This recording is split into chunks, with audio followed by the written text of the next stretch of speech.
Corona संक्रमण काल के बाद भी केंद्र सरकार ने आम बजट में समाज के हर तबके के लिए कुछ न कुछ दिया है। 2024 तक हर घर तक शुद्ध पानी पहुंचेगा, इसके लिए भी सरकार ने योजना शुरू की है। जिले के प्रभारी एवं सूबे के पशुधन, मत्स्य एवं दुग्ध विकास राज्य मंत्री जेपी निषाद ने पुलिस लाइन सभागार में आम बजट को लेकर आयोजित पत्रकार वार्ता में उक्त बातें कही। उन्होंने कहा कि 2021-22 के बजट में गांव, गरीब और किसान कल्याण पर ध्यान दिया गया है। प्रधानमंत्री के नेतृत्व में पूरे देश ने कोरोना महामारी को मात देने में सहयोग किया।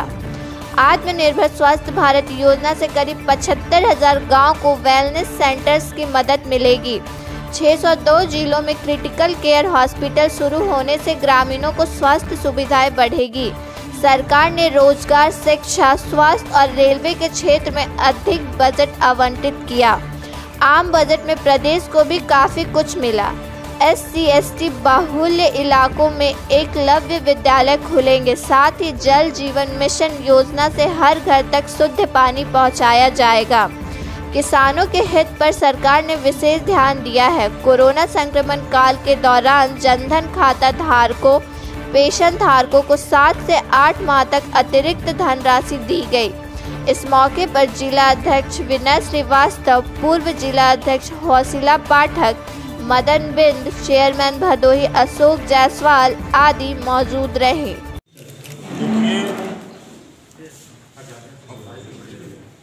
भारतीय जनता पार्टी के केंद्र की सरकार के यशस्वी प्रधानमंत्री माननीय नरेंद्र मोदी जी के दूसरे कार्यकाल, पहले और दूसरे को जोड़ दिया जाए, 6वें वर्ष के इस कार्यकाल का जो समय रहा है वह एक कोरोना जैसे महामारी को झेलने वाला पूरा वर्ष रहा है 2020। और उस महामारी में केंद्र की सरकार ने जिस तरह से कोविड-19 से निपटने के लिए उन्होंने काम किया, लॉकडाउन को बड़े अच्छे ढंग से कोरोना के चैन को तोड़ने के लिए उन्होंने लागू किया। लगभग 7 महीने तक देश में लॉकडाउन रहा और उस लॉकडाउन के समय में कोई मजदूर खाए बिना न रहे, कोई देश का नागरिक खाए बिना न रहे, सबको 2 टाइम भोजन मिले। इसके लिए उन्होंने निःशुल्क भोजन खाद्यान्न योजना के तहत निःशुल्क खाद्यान्न देने का कार्य किया। इतना ही नहीं, संगठित असंगठित मजदूरों के खाते में पैसा भिजवाने का कार्य किया, जनधन खाता धारकों के खाते में पैसा भिजवाने का कार्य किया, किसानों को सम्मान निधि देने का कार्य किया, ठेला खुंचा वालों को भी पैसा उनके खाते में देने का कार्य किया। इतना ही नहीं, मनरेगा मजदूरों के भी खाते में भारत और केंद्र और राज्य की दोनों सरकारों ने पैसा देने का कार्य किया। इतने बड़े आर्थिक संकट को झेलते हुए केंद्र की सरकार ने जो 2021 और 22 का बजट पेश किया है, उस बजट में इस देश को बढ़ाने वाला बजट, देश के लोगों के उन्नत देने वाला बजट, सबका साथ सबका विकास करने वाला बजट आया है। उसी बजट पर आज चर्चा करने के लिए हम आप लोगों के बीच में आए हैं। यह बजट 2021-22 6 स्तंभों पर आधारित बजट सरकार ने दिया है।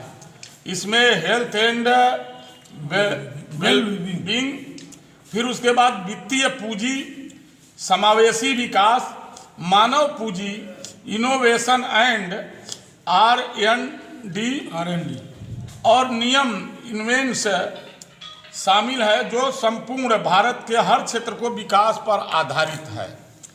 भारत की सरकार ने किसानों के कल्याण के लिए बजट में बहुत व्यापक पैमाने पर व्यवस्था करने का कार्य किया है। इतना ही नहीं, ग्रामीण विकास कैसे हो सकता है, गांव का विकास कैसे हो सकता है, नगरीय विकास कैसे हो सकता है, इंफ्रास्ट्रक्चर कैसे बढ़ेगा और GDP ग्रोथ हर व्यक्ति का कैसे बढ़ेगा, भारत आत्मनिर्भर कैसे बनेगा, इस प्रकार का बजट केंद्र की सरकार ने इस बार 20 से 21 के वर्ष में देने का कार्य किया है। उस आर्थिक संकट को भी झेलते हुए बजट को पिछले वर्षों से बढ़ा करके बजट देने का कार्य किया है।